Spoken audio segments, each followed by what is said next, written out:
Hello everyone, most welcome to my YouTube channel. आज की इस वीडियो में हम एक न्यू टॉपिक कवर करेंगे, जिस टॉपिक का नाम है चिपको आंदोलन। यह है हमारा MGPE 007 गांधी के बाद अहिंसक आंदोलन, उसी का एक सब पॉइंट है, मतलब कि चिपको आंदोलन। इस वीडियो में हम यही डिस्कशन करेंगे। देखिए, कोई भी आप आंसर लिखते हैं तो सबसे पहले उस आंसर में आपको लिखना होता है प्रस्तावना लिखना, परिचय लिखना। इससे आपका आंसर और बिल्डअप होता है। तो सबसे पहले प्रस्तावना पढ़ेंगे। भारत में पर्यावरण संरक्षण में जुड़ा हुआ यह प्रमुख आंदोलनों में से एक था, जो कि था हमारा चिपको आंदोलन।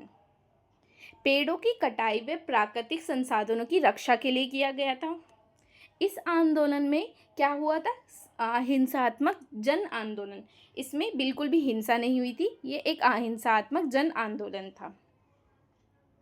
नेक्स्ट देखेंगे हम, चिपको आंदोलन की शुरुआत किस प्रकार हुई थी। इस आंदोलन की शुरुआत देखेंगे हम। आंदोलन हमारा शुरू हुआ था 1973 में उत्तराखंड के चमोली जिले में। ठीक है, प्रमुख स्थान थे चमोली का रेणी गांव। इसके प्रमुख नेता देखेंगे हम, सुंदरलाल बहुगुणा, चंडी प्रसाद भट्ट और गोरा देवी। ये इसके प्रमुख नेता थी। आइए अब नीचे और देखते हैं क्या है। चिपको आंदोलन की पृष्ठभूमि भी लिखना हमें बहुत इंपॉर्टेंट होता है। देखते हैं पृष्ठभूमि में हम क्या लिख सकते हैं।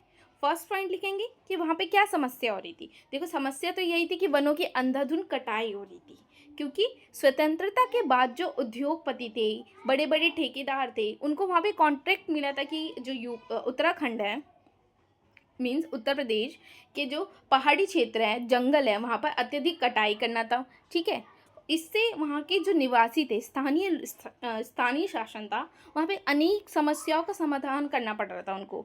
जैसे कि मिट्टी का कटाव हो जा रहा था, वनों की कटाई से बाढ़ जैसी संकट पैदा हो जाना, जल संकट होना, भूस्खलन होना, ईंधन चारों की कमी होना, ग्रामीण जीवन पर प्रभाव पड़ना, क्योंकि अधिकतर जो वहाँ के निवासी थे वो ग्रामीण जीवन ही जीते थे। वहाँ पहाड़ी क्षेत्रों में लोग अपने जंगलों पे निर्भर थे, जिससे कि वनों की कटाई से जीवन में कठिनाइयाँ आ रही थी।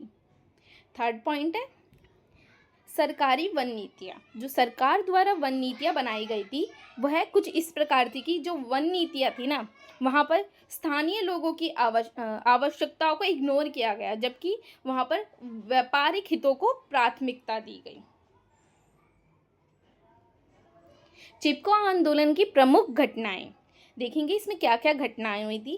पहली घटना है जो हमारी मोस्ट इम्पॉर्टेंट है, रेणी गांव की घटना 1974 में, जब ठेकेदार, जो वहाँ पे बड़े ठेकेदार थे, जब वो पेड़ काटने आए, तो जो गौरा देवी उस आंदोलन का नेतृत्व कर रही थी, उन्होंने महिलाओं के साथ मिलके सभी पेड़ों से चिपक कर कटाई रोकी कि नहीं, आप पेड़ नहीं काट सकते, ये हमारे पेड़, हमारे, मतलब उनका कहना ये था उनका कि ये जो जंगल है हमारे मायके है, आप इस तरह पेड़ों की कटाई नहीं कर सकते। और इस प्रकार इस आंदोलन को रोका गया था, पेड़ों की कटाई को रोका गया था।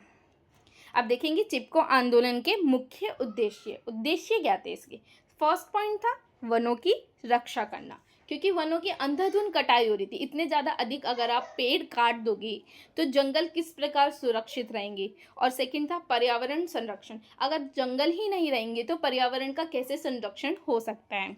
स्थानीय लोगों के अधिकार की आवाज़ उठाना। वहाँ पे जो स्थानीय लोग थे, जो भी वो समस्याओं से जूझ रहे थे, उन लोगों को अधिकार प्राप्त करवाना। फोर्थ है ग्रामीण अर्थव्यवस्था की सुरक्षा करना। फिफ्थ है अहिंसात्मक संघर्ष। ये जो भी संघर्ष चल रहा था वनों की कटाई का चिपको आंदोलन में, ये पूरा संघर्ष एक आधार पे था, जो कि था अहिंसात्मक संघर्ष। ठीक है, इसमें बिल्कुल भी हिंसा का प्रयोग नहीं किया गया था। ये सब पूरा आंदोलन गांधीवादी विचारधारा पर ही आधारित था। नेक्स्ट पॉइंट देखेंगे हम, चिपको आंदोलन में गांधीवादी विचारधारा।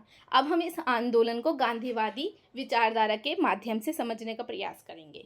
देखिए, जो ये आंदोलन था ना, इस पे गांधीवादी विचारधारा का एक गहरा प्रभाव पड़ा था, क्योंकि आप इस आंदोलन में देख पाएंगे कि किस प्रकार इसमें अहिंसा थी। देखो, फर्स्ट पॉइंट ही बता रहा है अहिंसा का सिद्धांत। इसमें बिल्कुल भी हिंसा नहीं हुई थी। उन्होंने बहुत ही अहिंसात्मक रूप से इस आंदोलन का नेतृत्व किया, सत्याग्रह करा, ग्राम स्वराज चाहते थे कि ग्रामीण जो हमारा स्वराज है वही चले, स्वदेशी स्वराज, ठीक है। प्रकृति के प्रति नैतिक दृष्टिकोण, वह प्रकृति के प्रति बहुत ही नैतिक दृष्टिकोण चाहते थे, क्योंकि वह चाहते थे कि हमारी प्रकृति अभी भी जीवित रहे, वनों की कटाई ना हो। और सर्वोदय का सिद्धांत, सर्वोदय के सिद्धांत यही है कि मतलब सभी का कल्याण हो, सभी का भला हो एक साथ। अब देखेंगे चिपको आंदोलन में नारीवादी सहयोग। नारीवादी सहयोग किस प्रकार था?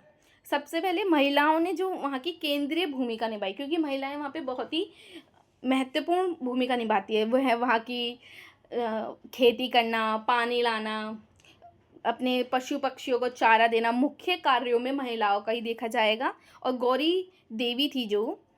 गौरा देवी का योगदान, वो खुद महिला थी और उन्होंने खुद महिलाओं का समर्थन से इस आंदोलन का नेतृत्व किया था। पर्यावरण व महिला संबंध, इको फेमिनिज्म, ठीक है। महिला सशक्तिकरण, सामाजिक परिवर्तन, एक वह समाज में सामाजिक परिवर्तन चाहती थी महिलाएं। इस प्रकार आंदोलन का सहयोग किया उन्होंने। चिपको आंदोलन की आलोचनाएं, देखो आलोचनाएं भी हमें इसमें लिखनी होगी। आलोचना हम किस प्रकार लिख सकते हैं कि फर्स्ट पॉइंट, विकास विरोधी होने का आरोप, क्योंकि कई आलोचकों का मानना था कि ये आरोप लगाया उन्होंने कि जो वहाँ के लोग थे वो विकास विरोधी थे, क्योंकि सरकार का ऐसा मानना था कि ये जो कार्य चल रहा है वनों की कटाई, क्योंकि वो उद्योगों को विकास करना चाहते हैं, और उनका मानना था कि ये लोग जो गाँव के निवासी ये उद्योगों के खिलाफ हैं।